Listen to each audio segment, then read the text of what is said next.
একটি শক্তিশালী রাজ্য হিসাবে পরিণত।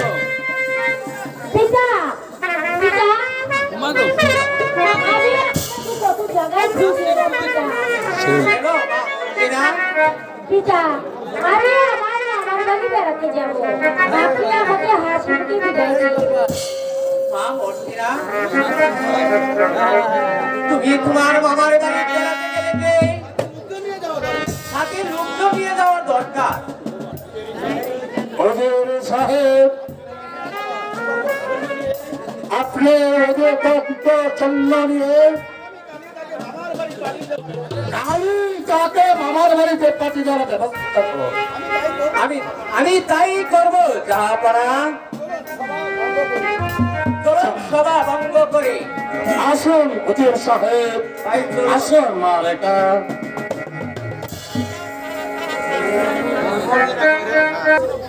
আমি যে আর চলতে পারছি না বন্ধু এবার যে একটু বিশ্রাম নিতে হবে বন্ধু কি করবো রেখা?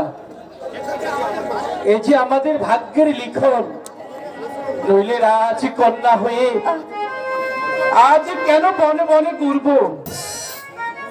বন্ধু বলো রেখা,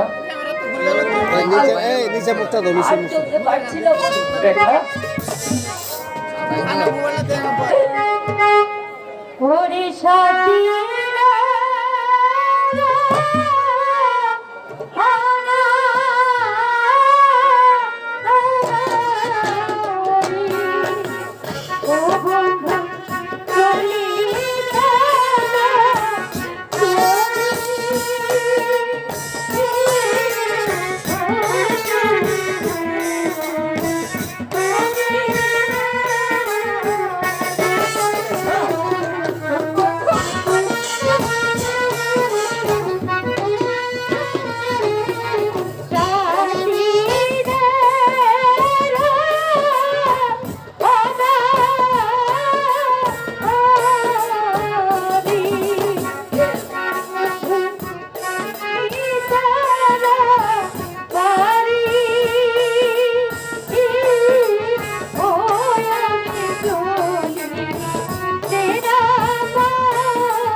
তুমি আর কেঁদো না রেখা, তুমি আর কেঁদো না।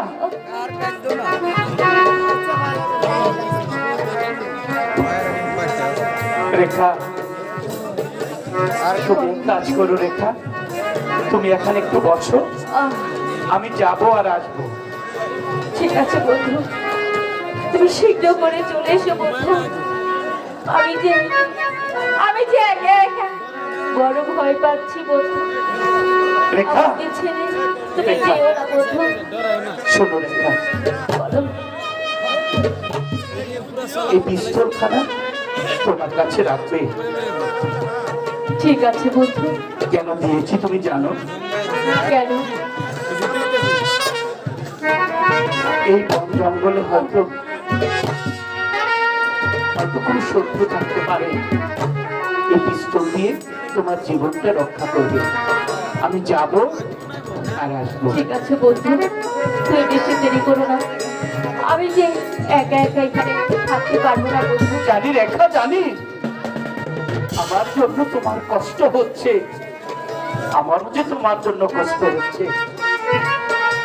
তাহলে ঠিক করে চলে এসো বন্ধু। হ্যাঁ রেখা, আমি এখানে একটু বসি, আমার যে বড় ক্ষুধা পেয়েছে বন্ধু।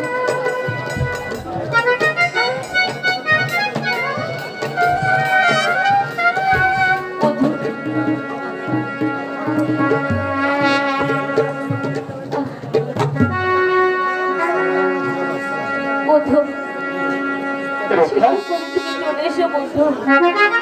আমি আমি যাবো আর আসবো, তুমি কিন্তু আমি না আসা পর্যন্ত এখান থেকে কোথাও যাবে না।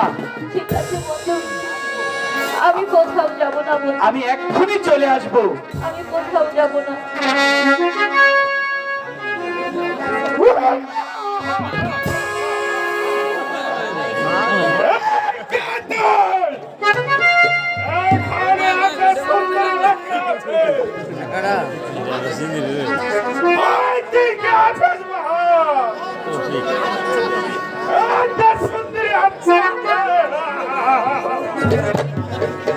আগে বলো তুমি কে?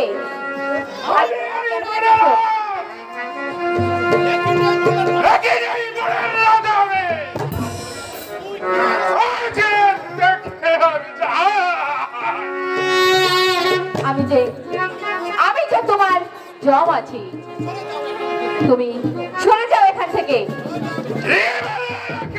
হ্যাঁ, না হলে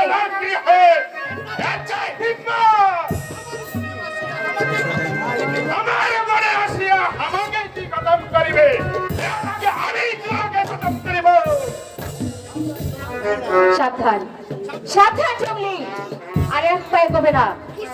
হুঁশিয়ার রাখি, আমাকে খতম করার আগে আমার এই পিস্তলের গুলিতে তোর মাথার গুলিটা আমি উড়িয়ে দেবো। তুই আমাকে মাফ করে দে ভাইজি, আজ থেকে তোকে আমি দেবতা বলিয়া মানিব। ঠিক আছে, তোমাকে আমি ক্ষমা করে দিলাম, এখন এখান থেকে তুমি চলে যাও। বেশ, আমি চলে গেলাম। তো তোমাকে বলে যাচ্ছি মাই, তুই যখন বিপদে পড়বি, এই জঙ্গলি রাজকে স্মরণ করিবে, আমি তোকে এই বিপদ থেকে উদ্ধার করে লইব। আমি তাই করবো। ও খোদা, আমি আর করতে পারছি না খোদা, আর করতে পারছি না।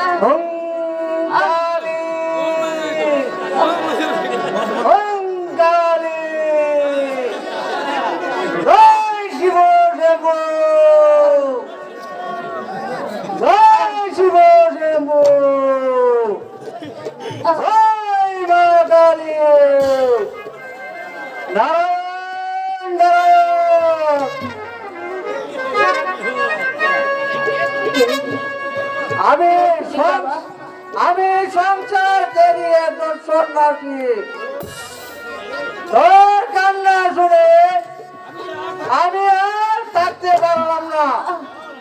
বল না, তোর পরিচয় কি? Oh,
দাবার বন্ধ হয়ে গেল।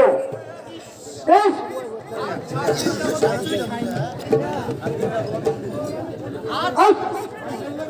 প্রচন্ড জ্বর, 7 দিন যাবৎ কিছু খাই না, পানির পিপাসায় কাদাল হয়ে গেছে। জয় শিব শম্ভু, জয় মা কালী।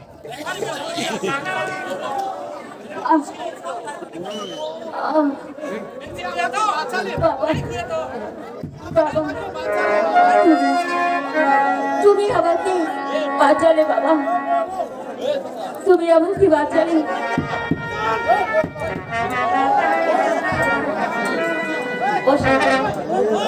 জয় শিব শম্ভু, জয় মা কালী। তুমি আমাকে বাঁচালে বাবা, রেখা, তুমি না থাকলে আমি মরেই যেতাম। রেখা, কোথাও আমি পানি পেলাম না রেখা।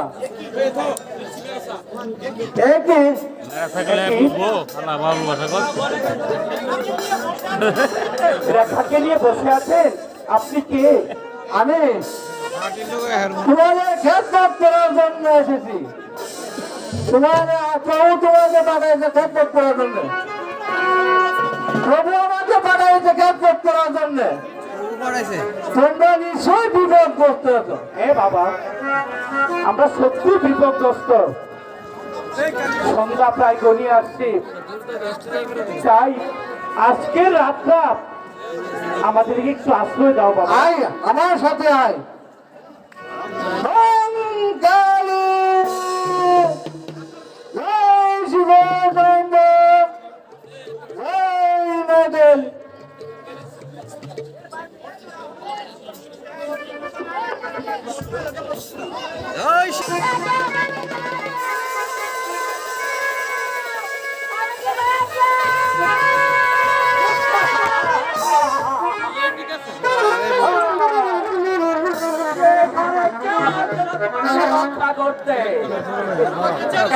আমাকে ছেড়ে দাও দস্যু, আমাকে আমার প্রাসাদে যেতে দাও। যেতে দেবো,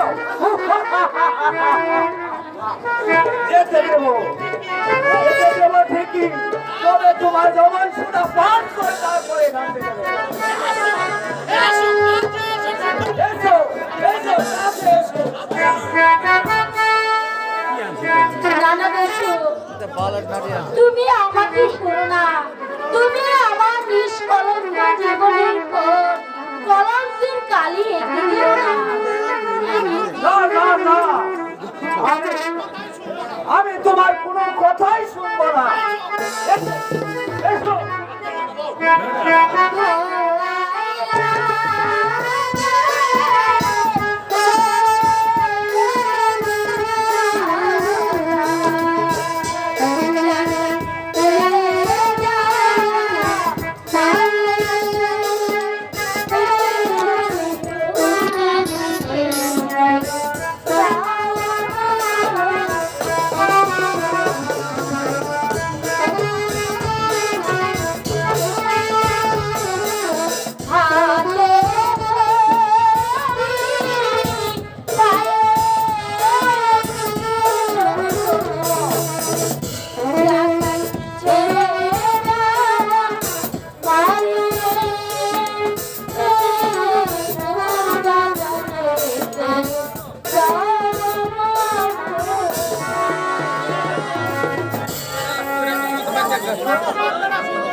তুমি কোনো কথা বলে আমাকে বোলাতে পারবে না সুন্দরী।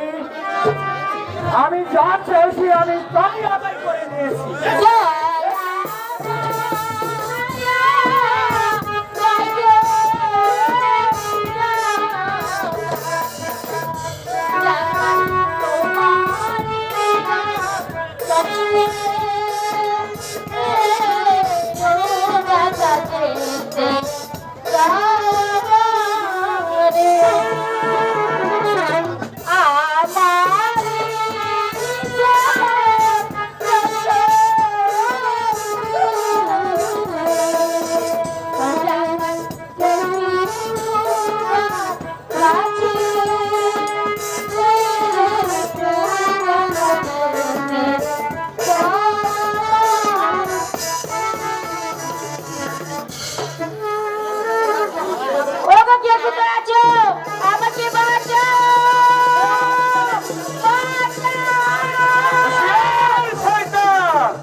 তাহলে স্থান ত্যাগ কর, নইলে আমি তোর মাথাটা বিখণ্ডিত করে দেব। আমিও প্রস্তুত।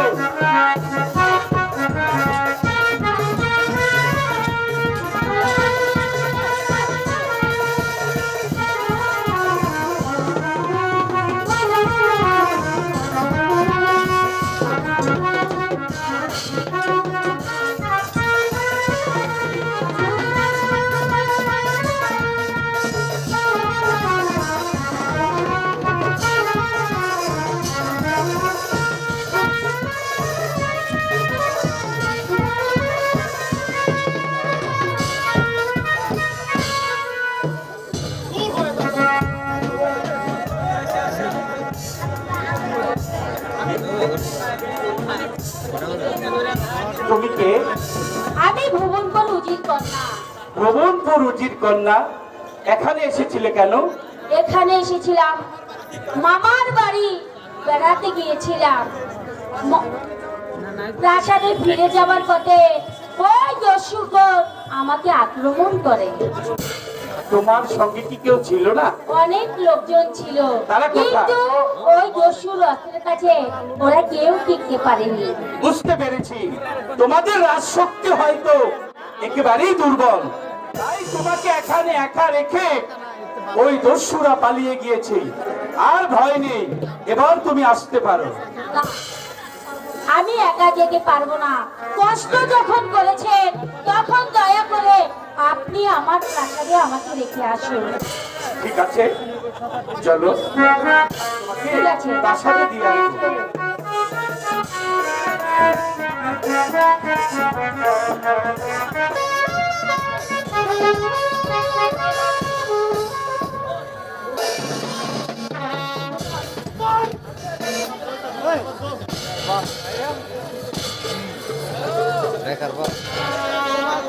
হুজুর সাহেব, বলুন আপনার কি অভিযোগ? আমার কোনো অভিযোগ নেই জাহাপনা, কিন্তু আমার একমাত্র কন্যা মর্জিনা সে এখনো ফিরে আসছে না কেন? তাই আমার মনটা বিশেষ ভালো লাগছে না। সেজন্য আপনারা কোনো চিন্তা করবেন না হুজুর সাহেব, ওরা হয়তো আজই এসে পড়বে। এ ব্যাপারে আপনি নিশ্চিন্ত থাকুন। সর্বনাশ হয়ে গেছে জাহাপনা, সর্বনাশ হয়ে গেছে। কি হয়ে গেছে? আমাদের মর্জিনাকে ডাকাতে ধরে নিয়ে গেছে। ডাকাতে ধরে নিয়ে গেছে? তোমরা কোথায় ছিলে? হ্যাঁ হ্যাঁ জাহাপনা, আমরা ফিরবার পথে হঠাৎ ওই দুর্ভিক্ষের দল আমাদের পথে আক্রমণ করে মর্জিনা কিনে পালিয়ে গেছে জাহাপনা। তোমরা কি করেছিলে তখন? আমরা তাদের অস্ত্রের সামনে কেউ টিকতে পারিনি জাহাপনা, তাই আমি কোন রকমে পালিয়ে এসেছি। ও খোদা, এ কি করলে তুমি? তুমি আমার একমাত্র নয়নে মণি মর্জিনা, আর যে শুনতে পাচ্ছি না।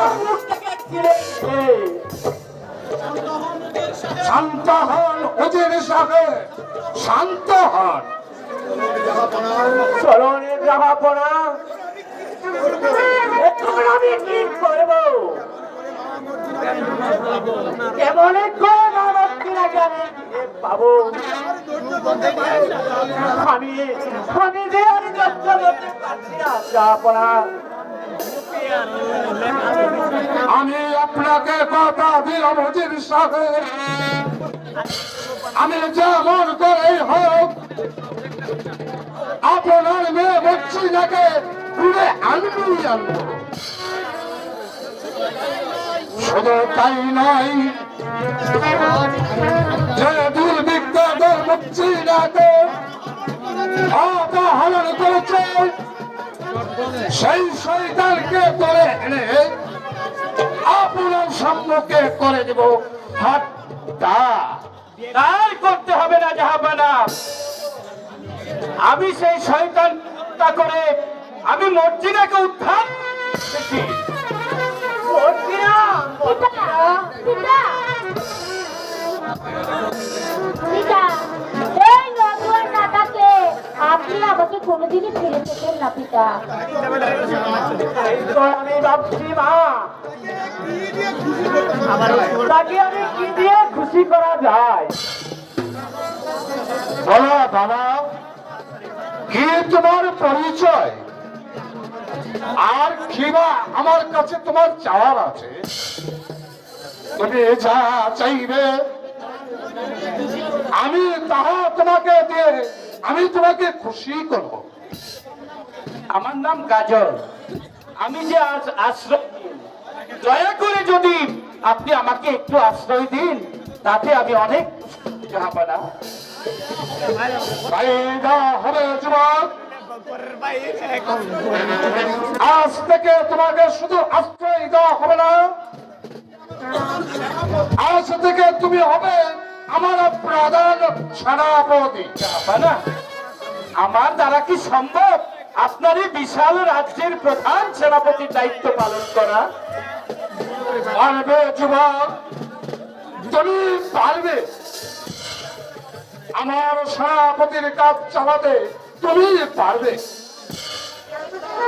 কারণ তুমি মর্জিনাকে হত্যা করে যে শক্তির পাহারায় তুমি দেখাচ্ছ, আমি তার প্রশংসা না করে পাচ্ছি না। তোমার মতনের লোকেরই আমার একমাত্র প্রয়োজন। চলন হুজুর সাহেব, এবার বিশ্রামের ব্যবস্থা করতে হবে। বলো রে জাহাপনা, চলো বাবা গাজল, তাই চলুন জাহাপানা।